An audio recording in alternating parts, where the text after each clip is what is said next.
దేవుడి పైన నేరం మోపల, దేవుని మీద అలగల. వారికి ప్రశ్నలు రాలేదని కాదు, కలవరం కలగలేదని కాదు, ఇందుకు ఇలాగ అయింది అని మనసులో తలంపు రాలేదని కాదు, దేవుణ్ణి ఇందుకు దేవా ఇలా చేసామని అడగలేదని కాదు, ఆయన గౌరవించకుండా మాత్రం మాట్లాడలే. దేవుడు ఉంటే నాకు ఎందుకు జవాబు రాదు, దేవుడు ఉంటే నాకు ఎందుకు బదులు రాదు, దేవుడు ఉంటే ఎందుకు నాకు సహాయం చేయడు, దేవుడు చేతకనలాగా మాట్లాడతాం. నువ్వు నమ్మినా నమ్మకపోయినా దేవుడు సమర్థుడండి. దేవుని గౌరవించే వ్యక్తి అయితే, దేవుని కలిగిన వ్యక్తి అయితే, దేవుని గురించి ఎప్పుడూ నువ్వు తక్కువగా మాట్లాడవు. అర్థమవుతుందా అండి? ఈరోజు మిమ్మల్ని అడుగుతున్నా, నీలో విశ్వాసం ఎలా ఉంది?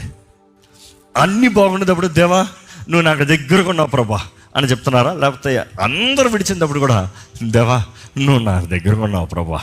దేవుడు మనకి కీడు ఉద్దేశించే దేవుడు కాదండి. నీకు కీడు చేయాలని లిస్టు పెట్టుకున్న దేవుడు కాదు. నీకు కీడు చేయాలంటే అసలు నిన్ను తల్లి గర్భంలో రూపించడం. దేవుడు ప్రేమతో మనం చేశాడు. మనం ఇంకా తల్లి గర్భంలో ఉన్నప్పుడు ఆయన మనం రూపించబడతాం ముందే మనం ఎందుకు అని దేవుడు మనల్ని ఎరుగున్నాడు. ఒక ఉద్దేశంతో దేవుడు మనల్ని రూపించాడు. ఏం చేయలేదు చెప్పు, ఏం చేయలేదు చెప్పు. నీ కోరికలను చేయడు. నీకు ఏది మంచితో చేస్తాడు, నీకు ఏది మేలు చేస్తాడు, నీకు ఏది ఘనమైనదో చేస్తాడు. ఇన్ఫ్యాక్ట్ నీకు బుద్ధి వచ్చేలాగా చేస్తాడు. కొన్నిసార్లు నీకు దెబ్బలు పడతాడు. ఎందుకు? నీకు బుద్ధి వస్తానికి.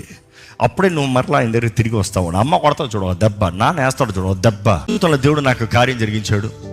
నా జీవితంలో దేవుడు నాకు తలుపు తెరిచాడు. నా జీవితంలో దేవుడు నాకు హెచ్చెంనిచ్చాడు. నా జీవితంలో ఇదిగో నాకు ఈ పలానా పోరాటం నుండి నన్ను తప్పించాడు. ఇదిగో ఈ చేతకాని పరిస్థితుల్లో దేవుడు నా జీవితంలో జోక్యం చేసుకుని ఒక అద్భుతాన్ని జరిగించాడు. ఇదిగో నా పక్షాన దేవుడు ఉన్నాడు. అందుకనే నేను ఆయన సన్నుతించబోతున్నాను. శ్రేష్టమైన మహిమాశ్రయమందు తండ్రి కుమార పరిశుద్ధాత్మలో ఆనందించదము. దేవుని ముఖ దర్శనము విడువగాను దినము అనుక్షణము అలయగా ఆయన ఆలయమందే నిలిచి ఆరాధించదము. ఆశలేమున తాళమదుగా మన సియోను రాజుమడుగా స్తుతి గణాలు నవగీతాలు యుగ యుగాలు పాడాలినే. ఆశలేమున తాళమదుగా మన సియోను రాజుమడుగా స్తుతి గణాలు నవగీతాలు యుగ యుగాలు పాడాలి.